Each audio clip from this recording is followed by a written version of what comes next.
আসসালামু আলাইকুম। সবাইকে স্বাগত জানাচ্ছি বিডি ভিউজে। আপনাদের সাথে আছি আমি তাসনিম হোসাইন। দক্ষিণ এশিয়ার ভূ রাজনীতিতে আধিপত্য বিস্তার করছে উদীয়মান পরাশক্তি চীন। অন্যদিকে আঞ্চলিক শক্তি ভারত নিঃসঙ্গ হয়ে পড়ছে। নেপালের মতো ভারতের দীর্ঘদিনের মিত্রদেশও এখন চরম দিল্লি বিরোধী অবস্থান নিয়েছে। বাংলাদেশ সরকারও চীনের দিকে ঝুঁকছে বলে ভারতের অনেক বিশ্লেষক মনে করেন।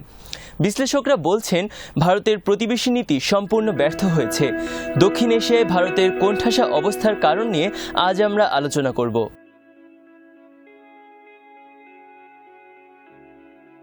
ভারতের অনেক স্বাধীন গণমাধ্যম এবং সামাজিক যোগাযোগ মাধ্যমে দুটি ঘটনার তুলনা টানছেন অনেকেই। এর একটি 2019 সালের 26শে ফেব্রুয়ারি, অপরটি 2020 সালের 5ই মে। প্রথম ঘটনাটি ছিল পাকিস্তানের বালাকোটে ভারতীয় বিমান বাহিনীর কথিত সার্জিক্যাল স্ট্রাইক, আর দ্বিতীয়টি চীনা পিপলস আর্মির লাদাখের গালওয়ান উপত্যকায় ভারতীয় বিমান বাহিনীর উপর ভয়াবহ হামলা। এতে ভারতের 23 সেনা নিহত এবং আরও অন্তত 70 সেনা গুরুতর আহত হয়েছেন। দুটি ঘটনার তুলনা টেনে বেশ কিছু সংবাদ মাধ্যম লিখেছে যে প্রধানমন্ত্রী নরেন্দ্র মোদী এবং তার সরকার বালাকোট হামলা নিয়ে বাগাড়ম্বর করলেও চীনা বাহিনীর আগ্রাসন নিয়ে দীর্ঘদিন মুখে কুলু পেটে রয়েছেন। কংগ্রেস সহ ভারতের বিরোধী রাজনীতিকরাও এই দুই ইস্যুতে মোদীকে তুলোধুনো করছেন। প্রথমত, তারা পাকিস্তানে ভারতের হামলার কথা বিশ্বাস করেনি। দ্বিতীয়ত, চীনা বাহিনী ভারতের বিশাল এলাকা দখল করে নিলেও মোদী সরকার চুপ করে আছেন বলে অভিযোগ রয়েছে তাদের। ফলে এখন প্রশ্ন উঠতে শুরু করেছে ভারতের পররাষ্ট্রনীতি নিয়েই। কারণ যে সময় চীনের সঙ্গে সংঘর্ষে বহু ভারতীয় সৈন্য হতাহত হলেন, সেই তখনই নেপালের পার্লামেন্টের উচ্চকক্ষেও সে দেশের নতুন ম্যাপ সর্বসম্মতিক্রমে পাশ হলো। এতে ভারতের দখলে থাকা 400 বর্গ কিলোমিটার এলাকাকে নেপালের মানচিত্রে অন্তর্ভুক্ত করে তা পুনরুদ্ধারের অঙ্গীকার করা হয়েছে।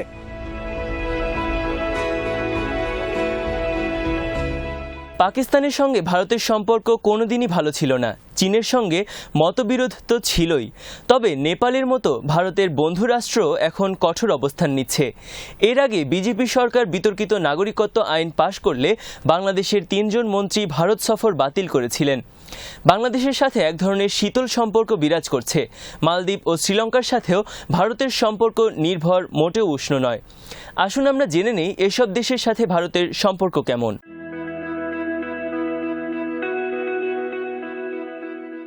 বাংলাদেশের সাথে ভারতের সম্পর্ক শীতল হয়ে পড়ে বিতর্কিত নাগরিকত্ব আইন নিয়ে। এই আইনে প্রতিবেশী কয়েকটি দেশের হিন্দুদের নাগরিকত্ব দেওয়ার কথা বলা হয়েছে।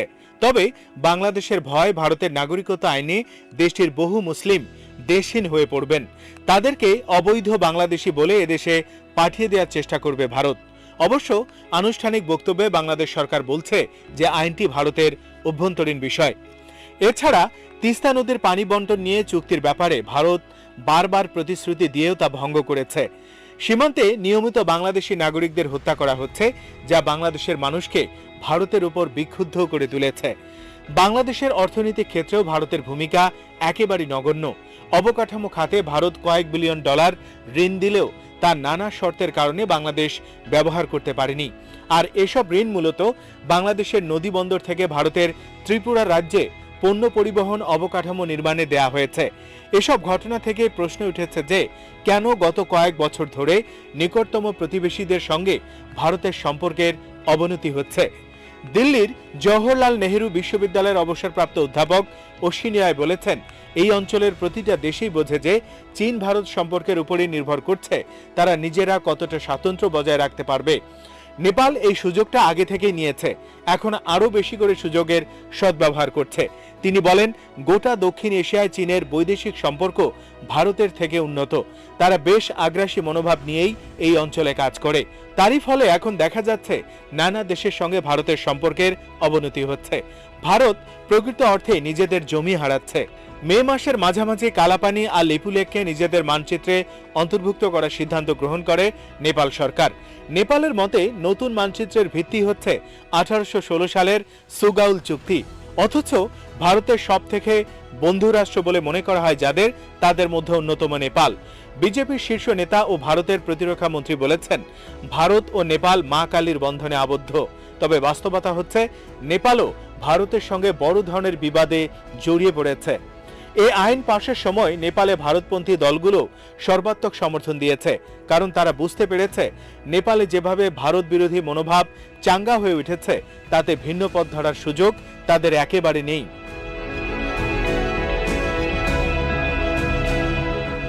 চীন ভারত সংঘাতের মধ্যে নেপালের সংসদে মানচিত্র আইন পাশের পর অনেকের নজর কেড়েছে বাংলাদেশের সঙ্গে বেইজিংয়ের সম্পর্ক জোরালো করার বিষয়টি। চীন সম্প্রতি বাংলাদেশে 5,000-এর বেশি পণ্য শুল্কমুক্ত সুবিধায় রফতানির সুযোগ দিয়েছে। এই নিয়ে ভারতের গণমাধ্যমে বাংলাদেশ বিরোধী প্রচারণা চলছে। কেমন সে প্রচারণা, আসুন জেনে নেই।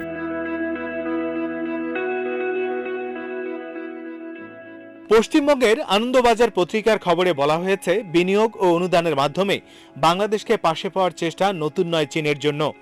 লাদাখে ভারতের সঙ্গে সীমান্ত সংঘর্ষে উত্তাপ ছড়ানোর পরে আবারও নতুন উদ্যমে সে কাজে নেমেছে বেইজিং। বাংলাদেশের জন্য বিশেষ সুবিধার কথা ঘোষণা করেছে তারা। তাতে বাংলাদেশ থেকে রপ্তানি হওয়া অতিরিক্ত 5,161 পণ্য শুল্ক না নেয়ার কথা বলা হয়েছে। এর ফলে বাংলাদেশ থেকে চীনে রপ্তানি হওয়া পণ্যের 97% শুল্ক মুক্তির সুবিধা দিল বেইজিং। জুলাইয়ের প্রথম দিন থেকে নতুন সিদ্ধান্তটি কার্যকর হচ্ছে। প্রতিবেদনে বলা হয়, বাংলাদেশ একমাত্র প্রতিবেশী দেশ নানা টানাপোড়েন সত্ত্বেও যাদের সঙ্গে ভারতের একটা পরীক্ষিত সুসম্পর্ক রয়েছে। দক্ষিণে শ্রীলঙ্কা, মালদ্বীপ থেকে উত্তরে নেপাল, ভুটান, কারোর সঙ্গেই আর আগের উষ্ণ সম্পর্ক নেই ভারতের। ভারতের কূটনীতিকরা বলছেন, এই পরিস্থিতির পেছনে চীনের হাত স্পষ্ট। প্রতিবেশী দেশগুলোর সঙ্গে সম্পর্ক বিষিয়ে দিয়ে দক্ষিণ এশিয়ায় ভারতকে একঘরে করে ফেলার কৌশল বাস্তবায়িত করছে বেইজিং। কয়েক বছর ধরেই বাংলাদেশ তাদের টার্গেট। এখানে বিভিন্ন ক্ষেত্রে শত শত কোটি ডলার বিনিয়োগ করেছে চীন। ঢাকায় প্রধান শেয়ার বাজারটিও তাদের নিয়ন্ত্রণে। তবে দক্ষিণ এশিয়ায় ভারত বিরোধী মনোভাবের জন্য চীনকেই বেশি দায়ী করেছেন ভারতের অনেক বিশ্লেষক। যাদবপুর বিশ্ববিদ্যালয়ের আন্তর্জাতিক সম্পর্ক বিভাগের অধ্যাপক কাকলি সেনগুপ্ত বলেন, যদি নেপালের নতুন মানচিত্র প্রকাশের ঘটনাটা দেখি, সেখানেও চীনের প্রভাব কাজ করে থাকতে পারে। ভারতের বিশ্লেষকরা চীনের উচ্চাকাঙ্ক্ষা এবং দক্ষিণ এশিয়া অঞ্চলে তাদের প্রভাব বিস্তারে সচেষ্ট হওয়ার কথা বললেও নিকটতম প্রতিবেশীদের সঙ্গে দিল্লির সম্পর্কের অবনতির জন্য ভারতের অভ্যন্তরীণ রাজনীতিকে দোষ দিচ্ছেন। জওহরলাল নেহরু বিশ্ববিদ্যালয়ের অধ্যাপক ও দক্ষিণ এশিয়া বিশেষজ্ঞ পার্থসারথী ঘোষ বলেন, নরেন্দ্র মোদী প্রধানমন্ত্রী হওয়ার আগে বিদেশ নীতি নিয়ে তার মধ্যে খুব একটা বক্তব্য বা দূরদৃষ্টি লক্ষ্য করা যায়নি। তিনি 2014 সালে বহুবার বিদেশ ভ্রমণ করেছেন, কিন্তু সে সবই ছিল তার সংগঠনের প্রচারের জন্য, হিন্দুত্ববাদ প্রচারের জন্য।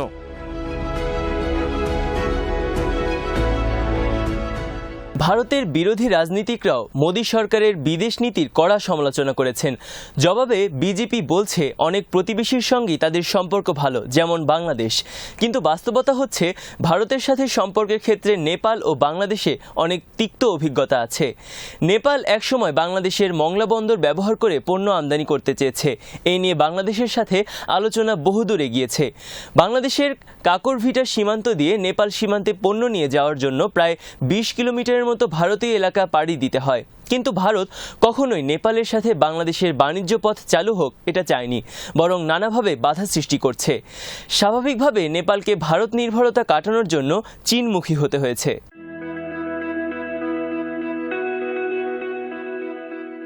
ভারতের প্রধানমন্ত্রী নরেন্দ্র মোদী চীন, পাকিস্তান, বাংলাদেশ, নেপাল সহ পৃথিবীর নানা দেশে গেছেন, আলোচনা হয়েছে, চুক্তি হয়েছে।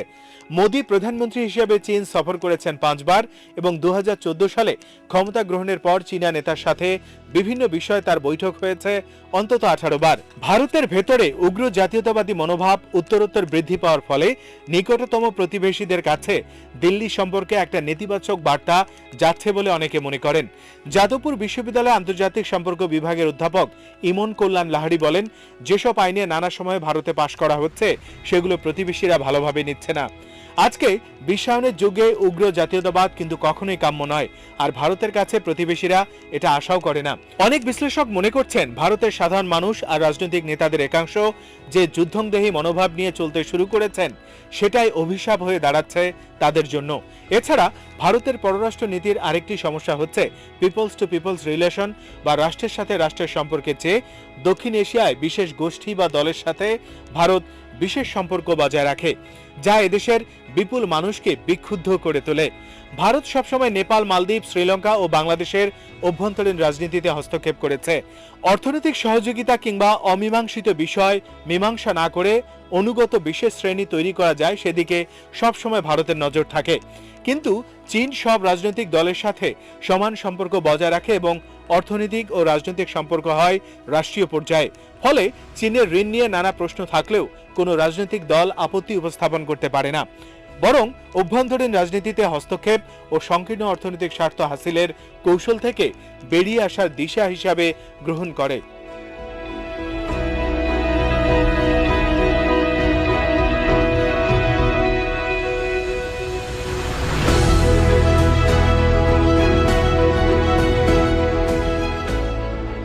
দিল্লির জওহরলাল নেহরু বিশ্ববিদ্যালয়ের আন্তর্জাতিক সম্পর্ক বিভাগের অধ্যাপক হ্যাপিমন জ্যাকব আল জাজিরাকে বলেছেন যে এটা অস্বীকার করার উপায় নেই যে গত কয়েক বছরে ভারতের প্রতিবেশী নীতি সম্পূর্ণভাবে ব্যর্থ হয়েছে।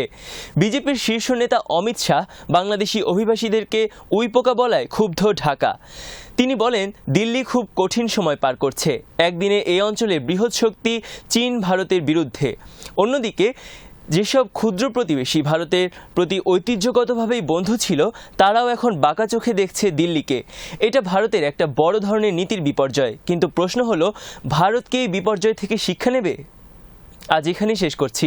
সবাই ভালো থাকুন, সুস্থ থাকুন আর দেখতে থাকুন বিডি ভিউজ। চ্যানেলটি ভালো লাগলে সাবস্ক্রাইব করুন। আমাদের ওয়েবসাইট bdviews.net ভিজিট করুন।